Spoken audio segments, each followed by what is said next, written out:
Hello and welcome to another special GeoTech Hour. I'm your host, Dr. David Bray. It is an honor to be here with you today and the assembled august panelists that will be discussing the future of oceans, data, and geopolitics. This is a very special topic and one that we had wanted to do after the release of the Bipartisan Commission on the Geopolitical Impacts of New Technology and Data's reports recommendations, because the ocean is 3/4 of our planet.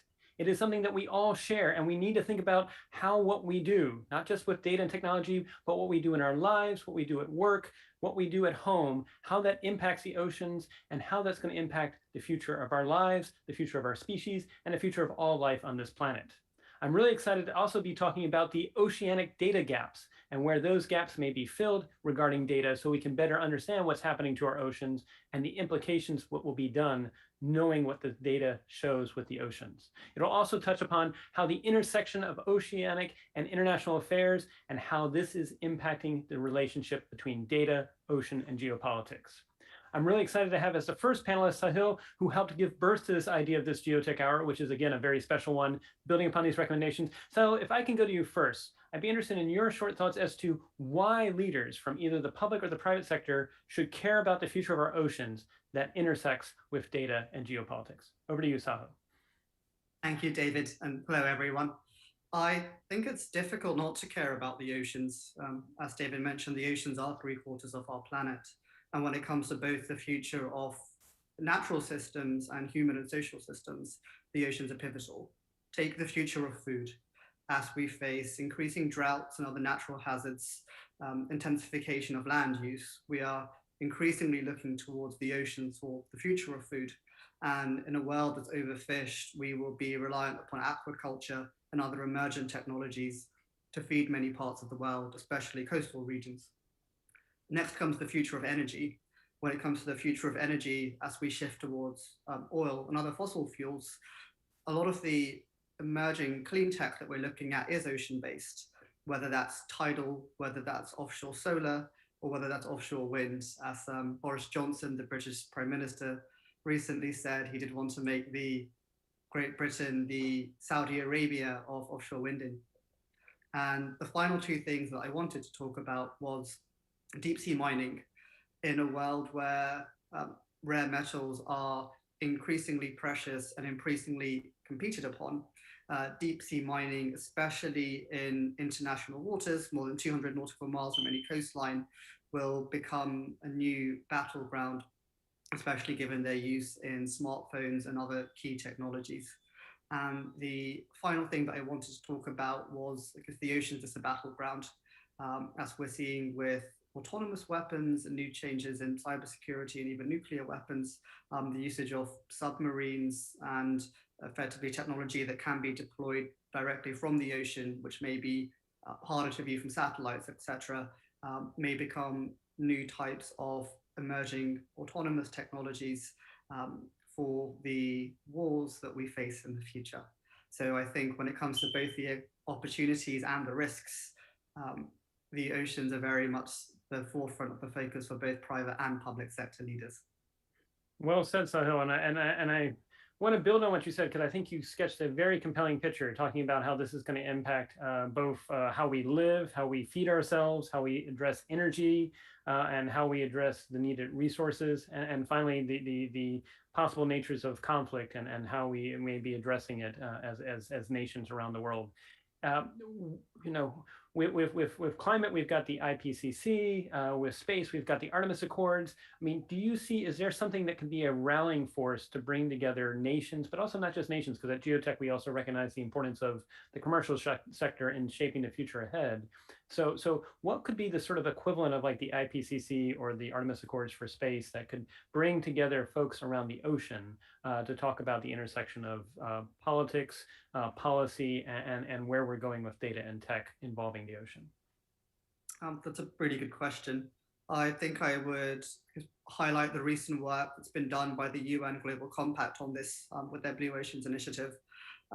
However, it is slightly more complex, especially once you start to look at international waters and existing disputes that don't exist in the same way historically when it comes to matters such as space. I mean, you only need to go back few decades to look at the Icelandic fishing wars between Iceland and the UK. So I think, one, it's about making sure that geopolitical and political interests are aligned, but two, is it's really about enforcement and monitoring. So if we take issues such as overfishing, these things are incredibly difficult to detect. And even when they are detected, they tend to be detected far after the event. So as much as it is about filling the data gaps, it's about enforcement and monitoring and actually developing the social norms within country and inter-country. The IPCC do touch upon the oceans, and I would be very keen to engage with them more, especially given the potential for the oceans to sequester large amounts of carbon. Well said. I appreciate that, Sahil. And you've set it up well for our next guest on the GeoTech Hour and longtime friend of the GeoTech Center. So Tammy Evans, real quick, I'd be interested in your thoughts as well. I mean, if you want to share a little bit about your background, and then what do you think leaders from either the public or the private sector should be, why should they be so focusing on these issues that involve oceans, data, and geopolitics? Thank you very much, and great to be back on the GeoTech Hour, of course. My background, as you know, long time in security and defence issues, but also an environmental background, a sustainability background as well. And this is a space in itself. Something that I call regenerative security. What options are there for us to look at security issues, many of which Sahil has already mentioned, but how can they be? How can we find opportunities there for regenerating positive security? I mean, the options there are, for within the oceans are just enormous, as you said.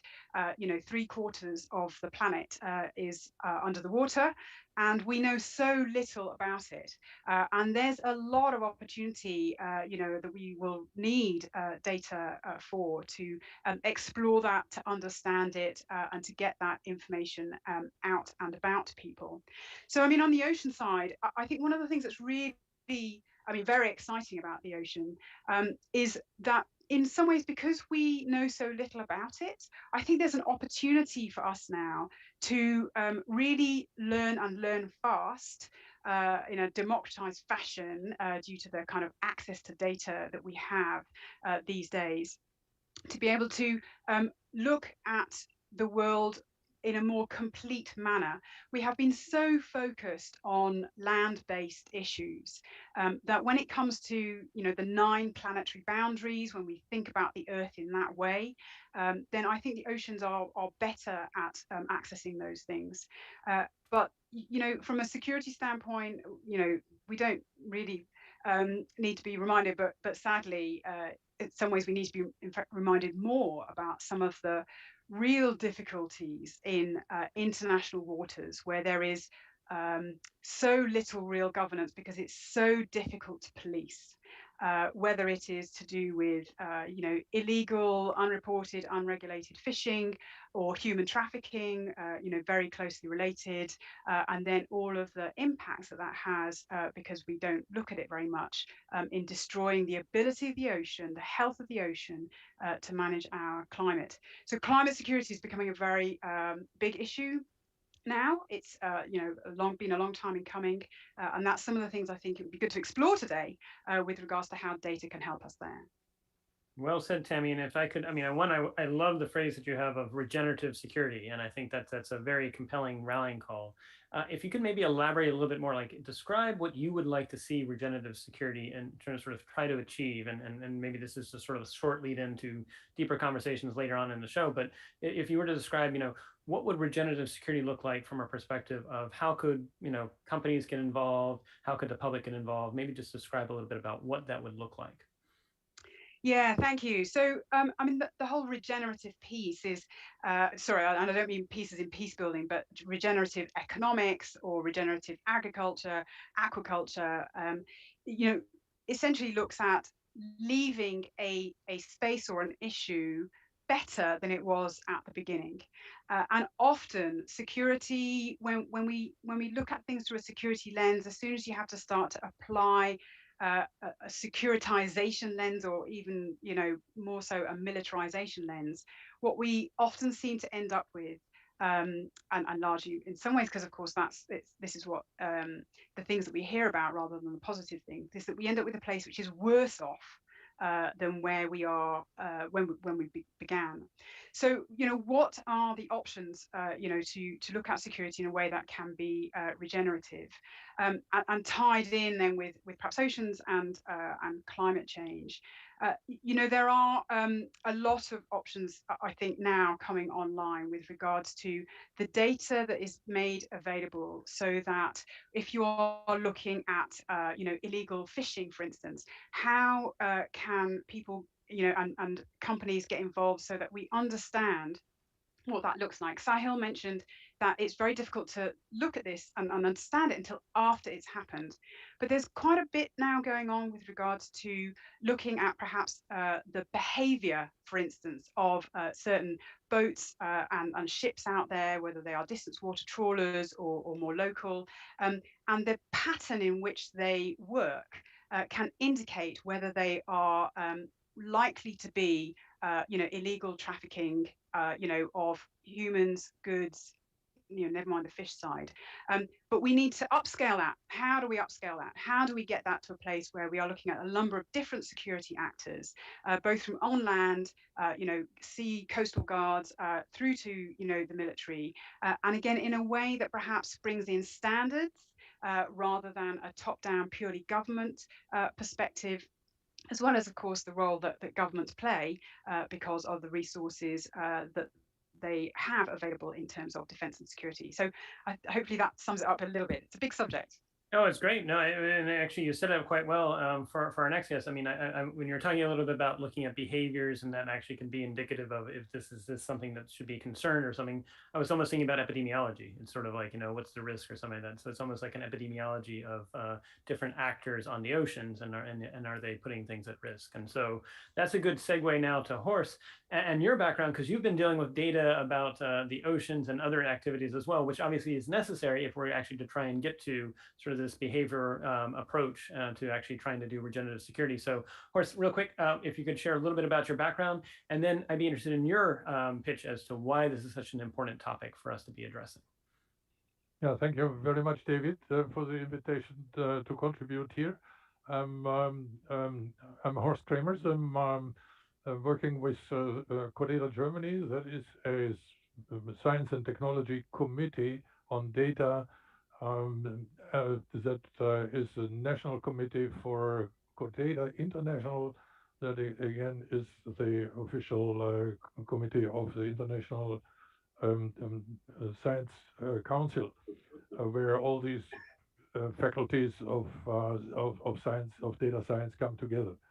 So have a, let's say, 40 years background in geoinformation, 25 years background in environmental information, and 15 years background in risk information. All that compiling up, and that is why I'm a little bit space and environmental oriented person. The good question here is, why are we doing this? I think that is, we all notice that there is in recent years, the global focus on the ocean was more clear. There is in general a heightened awareness of a global focus that has resulted from a number of high-profile initiatives, which also have their own background and development. That, for instance, already mentioned the Paris Agreement under the United Nations Framework Convention on Climate Change. Then what I'm also, you see that risk is one of my favorite domains. That is on United Nations level. It's a Sendai Framework for Disaster Risk Reduction in the period of 2015 to 2030 at the moment, which also has a predecessor programs. And very new, starting this year, the United Nations Decade of Ocean Science for Sustainable Development. Now, all these programs, for instance, and this is only a few mentioned here, have a very big and very complex context, and we see that the data and information support of all this is absolutely necessary. especially for the Ocean Science Decade, I want to mention UNESCO, which volunteered to and has a task also to care about the organization of ocean science in its complexity on the more operational level.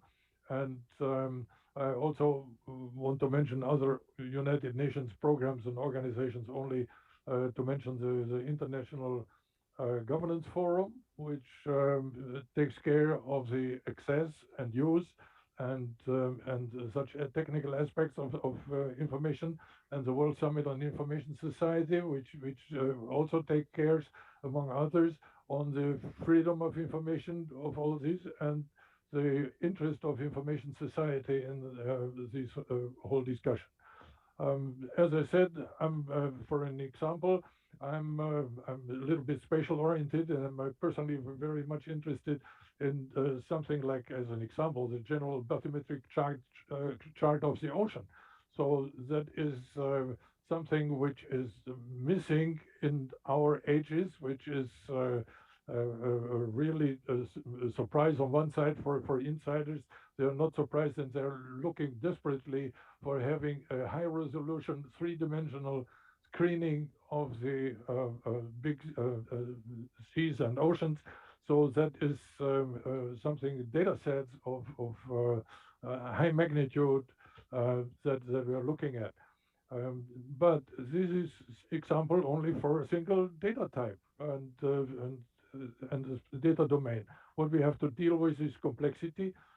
We call that, if there are web services for access and use installed, we call that web service choreography from different sources that has to support access, analytics, and ad hoc decision support. But finally, we don't want just to have the data, we want to have the decision support. And I tell you, there is certainly not only the concept of decision support, rather than here is the data, this is our results, take it, if you can use it, it would be very fine. Nowadays, the use of information has to be taken into account already in collecting data. So this connection of those involved is absolutely necessary. We are working in service to practitioners, those who are in charge on public side or in private side. We are working for those who are affected, that are people in their private business and their families and in their living conditions. And we are supporting with information those who care. There is a real astonishing lot of organizations that are not affected by themselves, but they care about what is needed for population, for indigenous people, for small fishing communities and whatsoever. Well said. I want to close. Okay, with just a remark on the first question we have in the chat, that on the question of self-regulatory agreements. This is what I would put into the concept of participative governance, would be a more modern term for this, and I hope I have a time for next round of discussion to tell a little bit about my opinions there. Thank you very much. Sure, definitely. And what I like is that you outlined that in some respects, in the 21st century, one can't do effective governance if one doesn't have effective data. You need both, and that they're actually tied together. And maybe real quick, before we go to Eric for his thoughts, Horace, if I could ask you a question, could you give us a sense of how much data, I mean, where are you getting the data from? Is it coming from government? Is it coming from commercial assets? Is it coming from people that are spending their own time taking the measurements in the public? Can you just give us a sense of like, what's the diversity of sources that are providing the data to you? Well, just for the types, it's essentially science organizations, but they're also installed long years working international institutions, like the International Hydrographic Office and other renowned organizations that work in that field. But there is also the private sector. Just in that example of sea bottom charting, there is also, let's say, 50-50 cooperation with private companies. Of course, yeah, here we have to see what is the effect on public availability, the so-called FAIR principles of accessibility, interoperability, and reuse of the whole thing. Thank you. Thank you. Appreciate it, Horst. And that's a good setup now to Eric. Eric is the apparently the minority here, as being the only other American on the conversation today. We have a Europe-centric panel today. So hope you don't mind, Eric, being the one that has to carry the flag there. And I was wondering if you could give us a little bit about your background and why you think oceans, data, and geopolitics are so important for a positive future ahead. Absolutely. And yes, I'm very happy carrying the flag. Oh, by the way, I was a Navy officer for 25 years.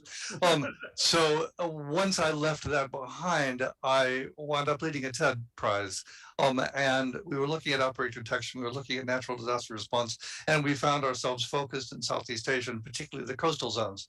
And so out of that came a lot of interest in the small island states. And I now moderate a working group on open data with about 4,000 members in about 140 countries, a lot of which is focused on the prediction and response to using open data, natural disasters that are occurring more and more frequently in the island states of the Western Pacific. You and I, David, share fellowships at the Institute for Human and Machine Cognition, and it was very nice to hear groups of decision support mentioned by Horst.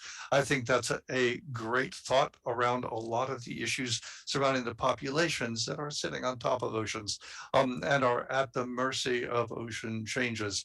We don't talk a lot about those populations. We're talking in this particular discussion about the ocean itself, but the ocean is a lifeline for so many people. And a lot of these states that are most at risk are those that are all but invisible to Westerners, right?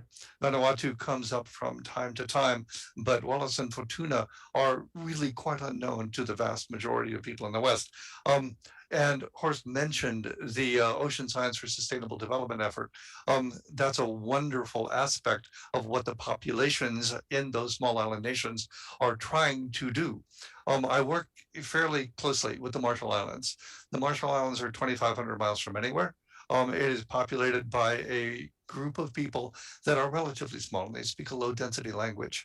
They are absolutely the Canaries. They are looking, no part of the Marshall Islands is more than about 3 feet above sea level. And they are distributed as islands. They are atolls. They have lagoons. They have open ocean. And they have a couple of very crowded population centers that are beginning to see overwash events. Ebi Island, where I spend a lot of my time, is subject to climate change and environmental degradation and population pressures and resource shortfalls.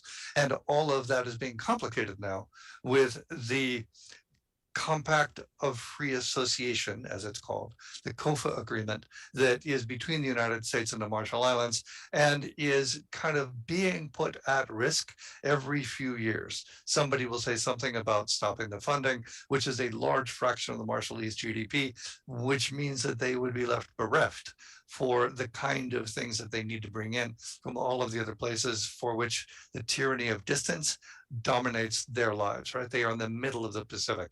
And right now, the Chinese, for example, since we're talking geopolitics, recognize that. And there has been an early encroachment by the Chinese onto a series of islands that have never seen them before. And the island hopping campaigns of World War II are happening in reverse from some geopolitical perspectives, particularly with that COFA instability. When you add to that, that overwash events are already beginning.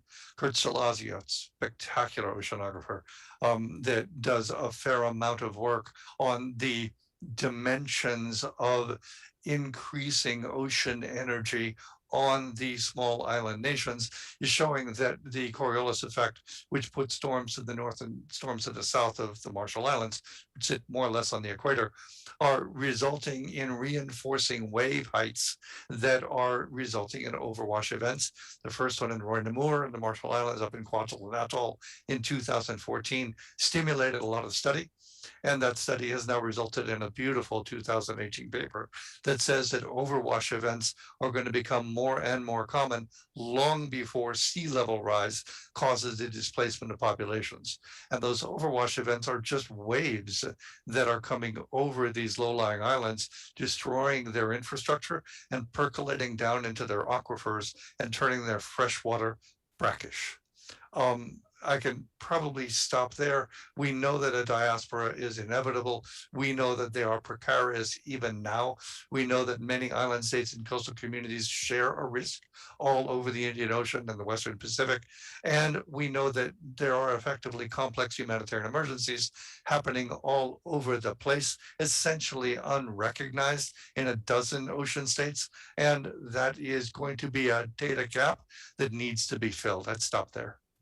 So if I could, first, thank you, Eric, because that was a wonderful overview as to why this matters and why this is not just going to be the Marshall Islands. I mean, we know the same issues are going to face other nations in the future as well. I mean, there's projections that we're going to start seeing other islands, but also not just other islands, other regions of the world that are close to sea level will start to be impacted in this in the 2050s, 2060s, and 2070s.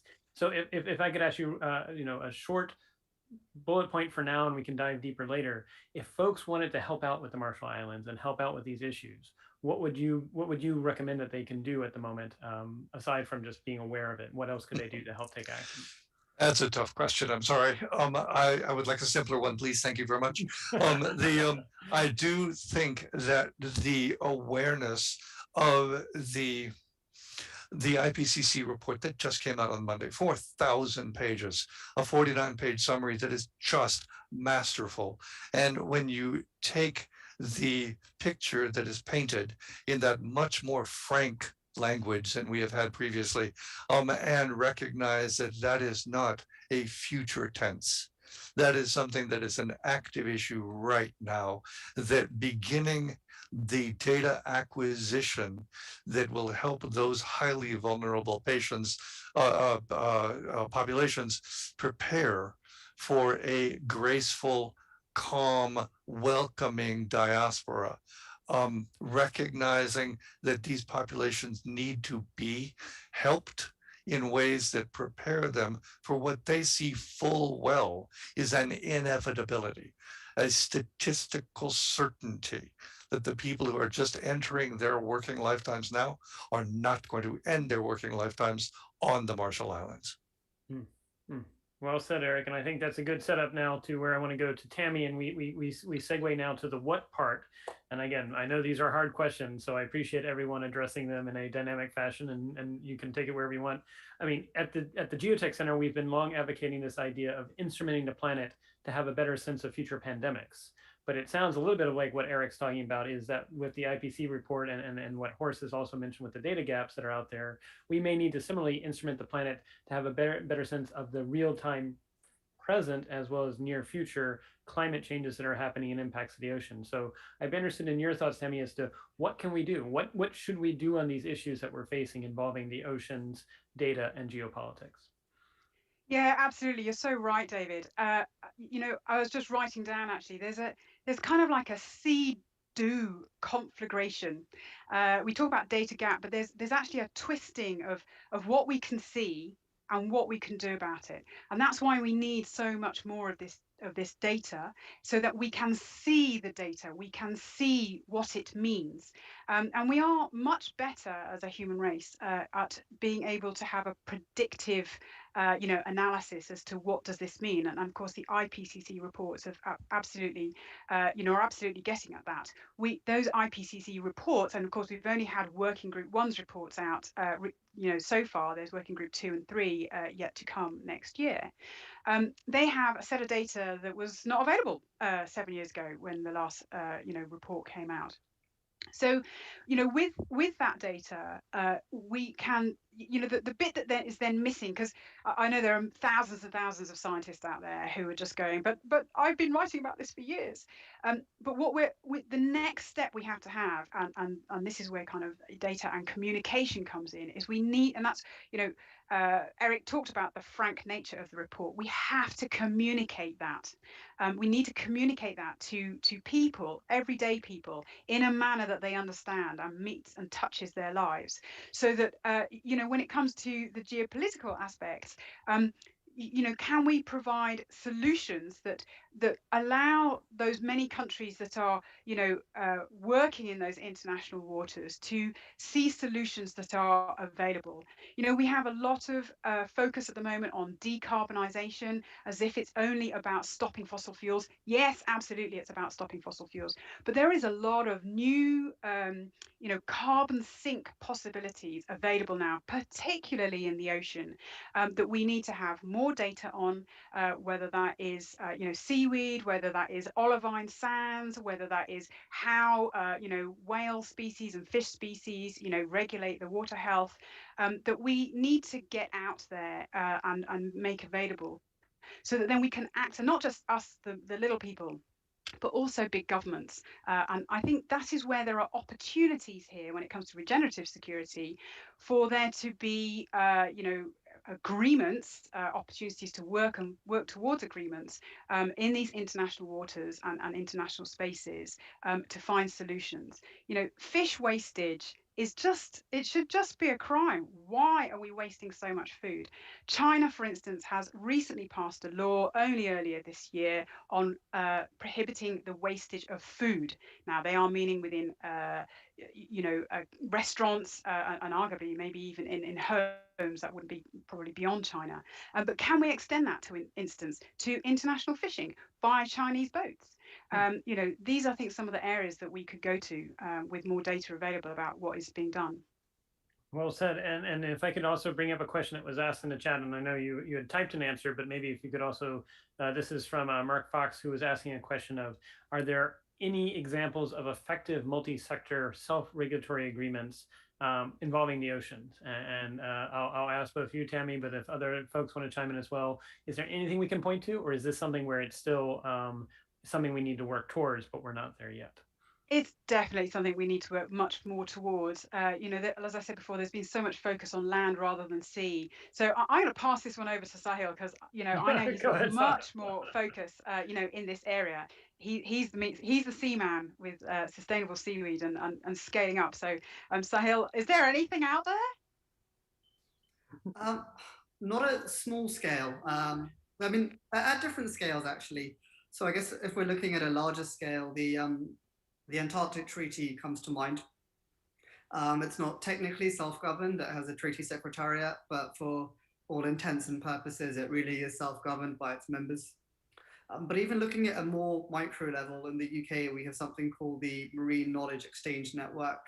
I know there are similar initiatives in other EU countries and across the EU as a whole. Unfortunately, I'm not well versed enough to know what the US is doing in the same vicinity, but I do know that that's the case. However, it's not just about capturing the data. And I think what you said about regenerative security and both looking at seaweed and even bivalves, there's a substantive amount of academic literature that shows how well both of these organisms can sequester carbon, but that needs to be mapped into real world incentive, that needs to be mapped into carbon credits, established methodologies, that needs to be communicated to impact investors, that needs to become part of policy directives. And it's only when you start to have those numbers that shift the dial, that's when it suddenly becomes sustainable in the broader sense, including economically sustainable, to actually be able to scale such initiatives. So it's beginning to be the case. I guess what I would highlight is there's some work being done by Oceans 2050, led by Alexandra Cousteau, and I know they're working very closely with the UN Global Compact on this, in terms of, at the least for seaweed, to develop an international standard through which we will be able to actually monitor the long-term carbon sequestered and be able to translate that into carbon credits. So the same way that we reward land-based farmers for particular actions that they may take for with peat, for example, and give them carbon-based credits, we will hopefully very soon be able to do the same for sea-based farmers as well. Well said. Well, and so this is actually where you're getting some live questions coming into the chat. There are also offers of data. Cindy Mason writes that Argo float already has approximately 4,000 bots bobbing in the ocean collecting data. The data is widely available, and they're asking what kind of data are we needing. We also have a Jean-Luc who is saying that he has very precise data involving the isotopic fractionalization on coral, and found it more what's happening on the seas and temperature rise. So I guess what I would say for folks that have data that's of value, first let me offer that if you want to, you can email the Geotech Center at GTC, that is G as in George, T as in Tango, C as in Charlie, at atlanticcouncil.org, and we can connect you with the panelists afterwards. But then I want to actually go to Sahil and then to Horst. What kind of data do you really need, especially if you do have these bots that are bobbing in the ocean? So Sahil first, and then to Horst on your own. What data would be of value to you? It depends upon the question at hand. I guess it's worth noting that this isn't one big question, it's a million small questions. So for example, if we go back to seaweed as a use case, you need data capturing everything from pH levels through to nutrient levels, nitrates, phosphates, but then even looking at the wider ecosystem impacts, you want to sort of look at camera data, what the impacts are on benthic ecology. That's just a singular use case. When it comes to offshore wind, there are different ways in which that impacts the environment. And I guess the other part that you need data for goes back to what Horst said about governance. And the land is simple insofar that things are zoned, people stay within their zones. You purchase a certain amount of land, you might be able to farm on it or build a factory on it. It doesn't exist that way in the ocean. So for example, with fishing is the amount that you can catch, not where you can catch that. We have very limited understanding of actually where vessels are going. In terms of vessel data, this is a really important thing actually. AIS data is only mandatory for vessels that are over 12 meters long. And in the vast majority of the world, that is a very small proportion of total vessels. There's anecdotal data that's available, but really we actually have a poor understanding at this point in time in terms of how people are using the oceans. And that's just 2 or 3 of the small questions when there are hundreds, if not thousands, to answer. And the problem is that often the granularity of data that's required is high, which means that although you may have these 4,000 or so, I'm not sure if they're sensors or centers, it's where they're deployed, it's when they're exactly deployed, it's how well they're actually able to transmit information. Often you need to do this via SATCOMs, and you need to be able to have high uptimes in pretty harsh marine environments. So I wish I could give a cookie cutter answer that it's all simple and it's this one thing, but I guess it's almost the opposite of the death by 1,000 cuts. Gotcha. Well, I mean, I think that's still very helpful. And I think it does point to people that, again, if they email us, we'll put them in contact with you and the other discussants, and we can go from there. And this may also present that there may be an opportunity to have a gathering, sort of the question about, well, what would be an effective multilateral gathering, a gathering between governments, universities, the commercial sector, and the public to try and actually sort out what this looks like. And I know, of course, you in some respects, you did this, but I'd be interested in your thoughts about, one, large data that's necessary, and then 2, is there a place right now where people can go to actually have these conversations across sectors and across nations about pooling data for good about the ocean? Well, my answer to these questions would be, in the short, yes, we take, of course, any kind of even crowdsourced data, which is not done in programs or anything, but just provided as far as possible from non-government organizations and individuals. And there are facilities for doing so in several data domains without going into details right now. On the other hand, what we are happy to have data that are these data, are they available? Then let's collect them and make them available. What is available? And then there's that other way of doing requirements engineering of data, which is a principle of informatics. So only collect these things, or especially collect these things that are needed for a certain type of management result, of discussion, decision making. So this is what we would need. we have no question on what is large and what is not so large. Petabyte are welcome, and sometimes you need indicators, single ones, single numbers, or something. So there is a real scale. Yeah, thank you. Thank you. Appreciate it. And so, Eric, I'm going to go to you. And you mentioned, of course, your career at the Navy. As we look towards the future, and obviously you've played a big role in humanitarian assistance and disaster response, should militaries around the world be preparing for responding to more splashover events, more concerns like this relating to climate? And what can they do to get ahead of the curve involving data and actually having some indications of not just the Marshall Islands, but where they should actually be working with the community to be ready for possibly increased needs of humanitarian assistance relating to how the oceans are being changed in the years and decades ahead? Yeah, absolutely. So yes, I think there should be a role for the military, not just the United States military naturally, but international militaries and cooperating. There is a protocol that can be used where the intersection point between civil and military operations can take a graceful turn. The Oslo guidelines are one.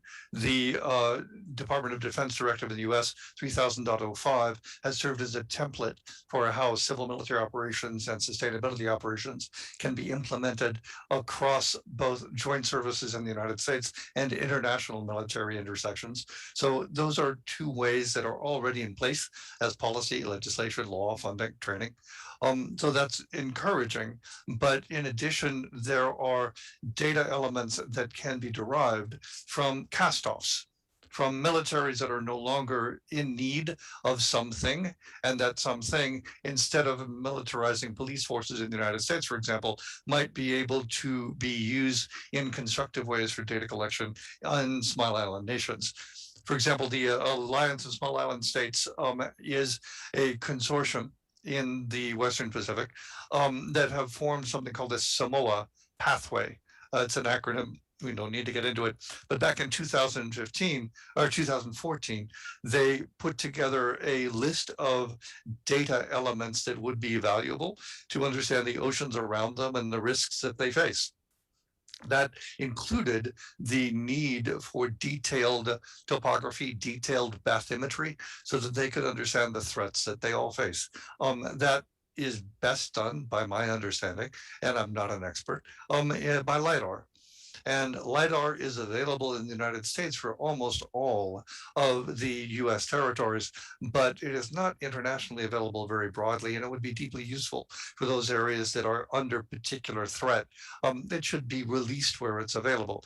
The Ocean Action Hub is a website that I've found valuable. There are data sources there that ought to be expanded with academic and with governmental data sources that have not really been consolidated into any single location that I know of, and I'm more than willing to have a pointer to where I can get better data, open data that can be shared about oceans and the intersection of small island states.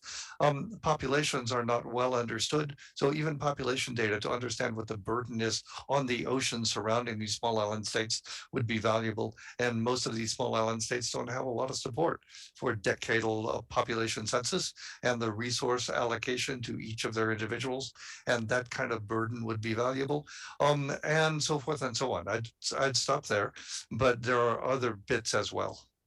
Well said, Eric. And I think this does point to possibly something that we could do as a rallying call to try and help bring this together in a global context. The other question I would ask you, and I'm going to ask the same question of Tammy too. There used to be a show in the 90s, I think Steven Spielberg actually directed it, called Sequest DSV. And it was, it was a nice, exciting look into the future. It was kind of Star Trek under the ocean. But right now it seems like everyone is so excited about space, which we know is an incredibly harsh environment. And it's really hard to do things. How can we capture that same interest in using, because space technologies could be used for the oceans quite well. How can we pivot and capture the minds of the next generation to care about these oceans? One, because they're there, they still need to be explored, and that in some respects, literally our lives depend on it. So not to put you on the spot, Eric, but I'd be interested in your thoughts about how do we capture their attention and their interests, and then Tammy, your thoughts as well.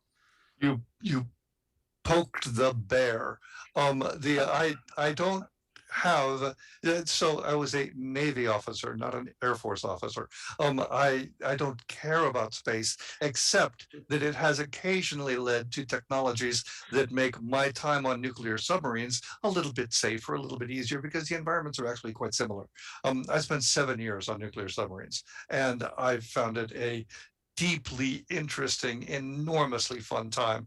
There is an exploration capability in the ocean that we're only barely beginning, but it's a dangerous and difficult environment. Space travel has helped us understand, in just exactly, by the way the nuclear submarines have helped us design rocket ships, that there are ways that humans face threatening environments, dangerous environments, that allow exploration. Once we have that capacity for exploration, we begin thinking about new questions to ask. And as we begin to recognize, for example, that floating cities are a thing, right? There are at least two now. I am a part of an initiative out of the UN in New York, where the floating city called Oceanics is going to have a prototype built in Abu Dhabi. I think floating cities are a big part of the future. There is another one that is being established in the Maldives by the Dutch.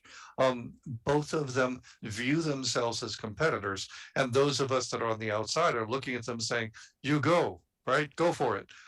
Each of you be competitive, each of you find better ways that the other one didn't think of, and then learn, and let this be an ascent in a capability that I think is going to be an important part of how we handle coastline threats. Well said. And so, Tammy, you get to pick up the baton that Eric just passed to you. Yeah, I mean, space has captured the imagination in a way that, quite frankly, the almost terrestrial, that's the wrong word for it, isn't it? Nature of the oceans has not. And of course, in many ways, we have, dare I say it, the mundane aspects of Hollywood to you know, answer to that. It's much easier to make a movie about gravity or Hollywood eyes space than it is the sea. But the sea has immediate answers for our current problem right now when it comes to sequestration, and we have problems in the sea when it comes, for instance, to geopolitical problems, illegal trafficking, human rights, etc., slavery. On these many fishing vessels that need to be addressed now. So one of these issues is making sure that we need to do more at all sorts of different levels to communicate, what the great potential, of the sea is to answer some of our problems, and to go to what Eric was saying. Oh gosh, really? Does it have to be competitive? I mean, there are so many problems out there that need solving. I mean, really, we can be cooperative on these things, and there is a lot more, again, as a human society, as a human race, that we are able to answer, and we are able to cooperate together through cooperative game theory that we have not been able to do as much in the past. So we need to take more of that, communicate it, and again have that data. What Tricia Wang, another fellow at the Atlantic Council, would say is we need to find that thick data, to substantiate, what it is and what we can do, and then we need to build it, and they will come. And I don't mean in space. I mean, the kind of cities, the Sea Forum 20 type of initiatives, to look at how we can scale up these answers. Well said, and also I appreciate the recognition of Tricia Wong. She is truly a positive force for good in this area, especially in data. So we definitely, if we do an event, we'll need to have her bring her ideas too. So thanks for that, Tammy. And Sahil, real quick, I'm going to go to you for one last question before we go to the lightning round. This came in from Cindy Mason, who raised the question that at the moment there are more than 800 tons of sea life, unfortunately, who have died in Florida relating to red tide, which is, of course, from we believe it has been caused by increasing phosphates in the water, which is from euronutrification, the fall of fertilizer into the oceans. And so if China can outlaw wasting food in a restaurant, what should be done to address the prevention of this scale of harm that's associated with fertilizer fall off into the oceans, then causing red tides? It's a really good question. I think it was actually phrased as, is data going to help this kind of problem? And I always answer these questions with it's humans that solve the problem. Data can help them or not help them, depending on how they choose to use it. In short, the answer is yes. We have substantively advanced modeling capabilities when it comes to looking at fertilizer runoff from farms and sort of combining that with oceanographic data, tide data and current data, as well as flood data and looking at sort of different types of indices of flood. We are then able to, within a certain degree of accuracy, be able to see whether this might be a 1 in 5 year event or a 1 in 10 year event or a 1 in 25 year event, with the caveat that there are still several aspects of climate change that we don't understand. And as we start to see sea level rise, while an answer might be true today, it might not be true in 5 years' time. I know we're also about to go to lightning round. There were two other things I wanted to raise briefly. One was actually on some of the work that the GeoTech Center had done on data trusts. And actually in data governance, the cost of data acquisition in the ocean can be huge. A lot of it has been done by offshore energy companies, and it can be very commercially sensitive. And actually ensuring data governance where commercially sensitive information is not leaked, and we focus on the collaborative rather than the competitive spheres. Having data trusts that govern the ocean, I think, seem to be an increasingly important aspect when we're looking at public and private sector partnerships. And the final point that I wanted to raise was actually looking, I guess, the opposite of what Eric was saying on SITS, and that when we start to look at climate change, we will see movement not just away from coasts, but toward coasts.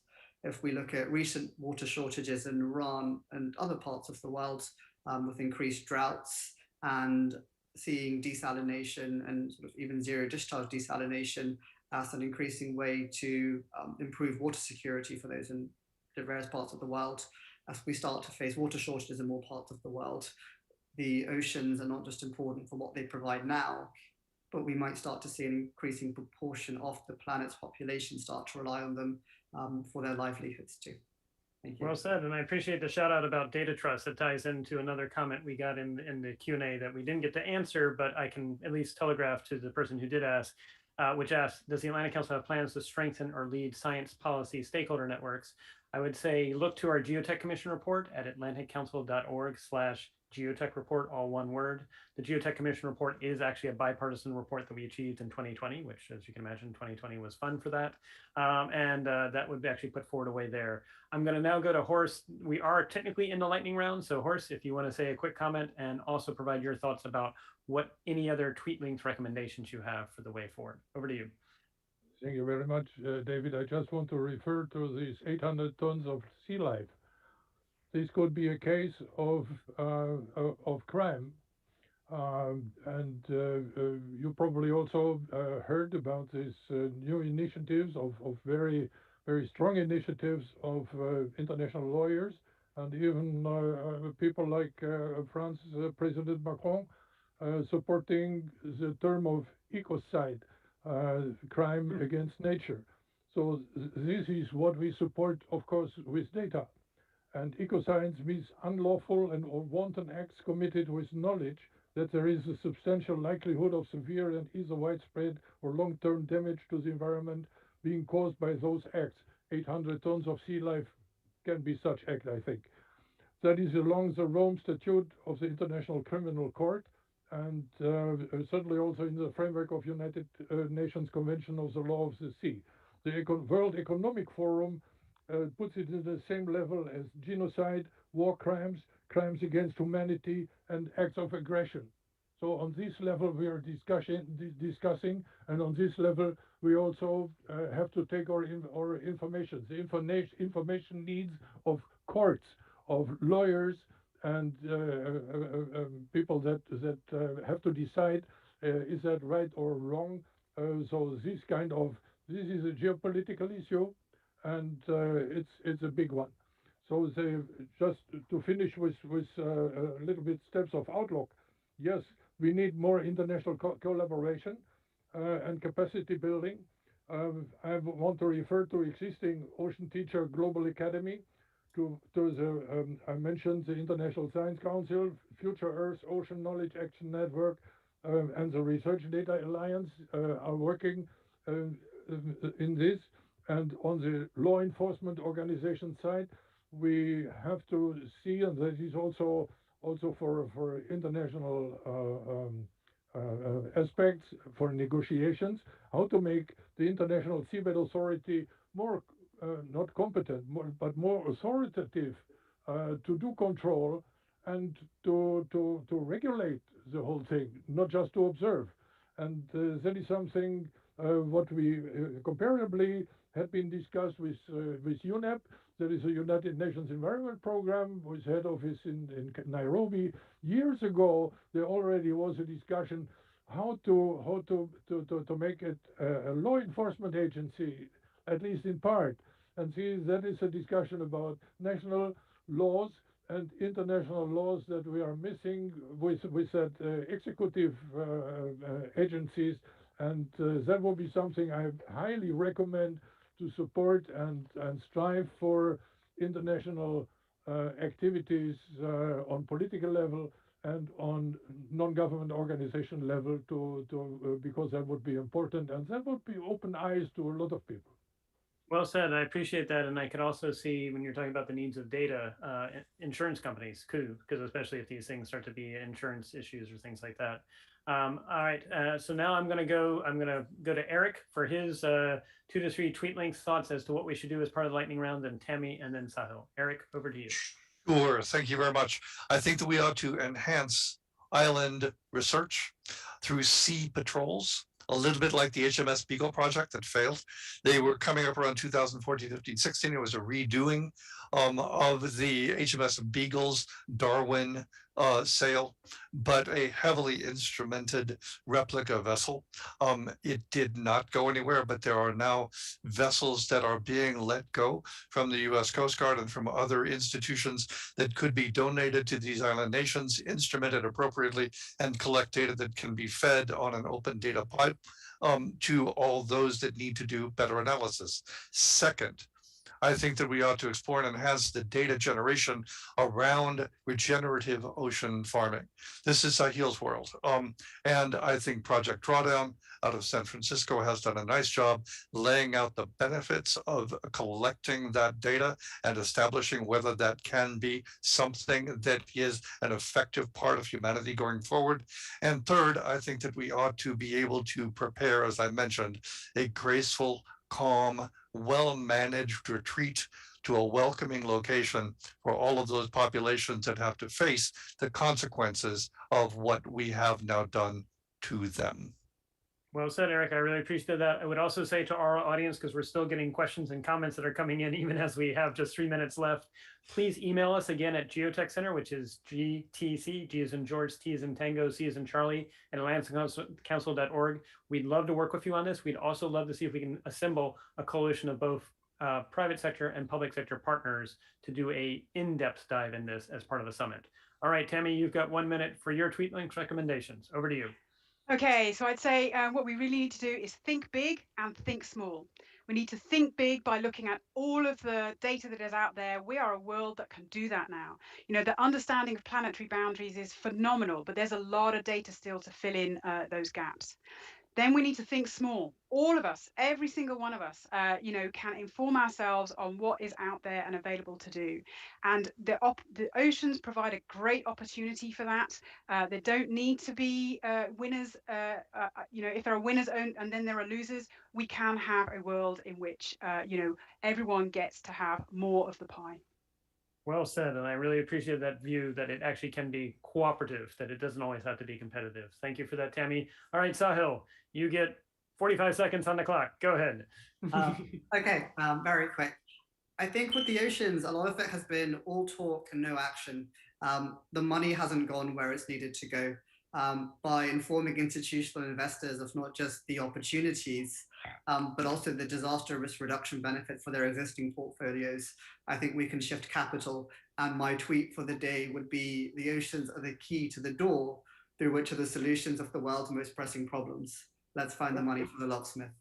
Well said. Let's find the money. That's definitely an important step forward. It's the resources to make this happen because this is our planet. So I also want to note, and I appreciate that I've heard that there's a little bit of a signal going off in the background that is probably the oceans telling you that they need help. And so it's probably best to respond now before it gets to be an alarm. I want to thank all our panelists. Thank you, Horst. Thank you, Tammy. Thank you, Sahil. Thank you, Eric. You all have been great. I want to thank our audience. And as we close, we want to remind everyone, as we say here at the Atlantic Council's GeoTech Center, please be bold, please be brave, please be benevolent for the future ahead. I'll see you next time.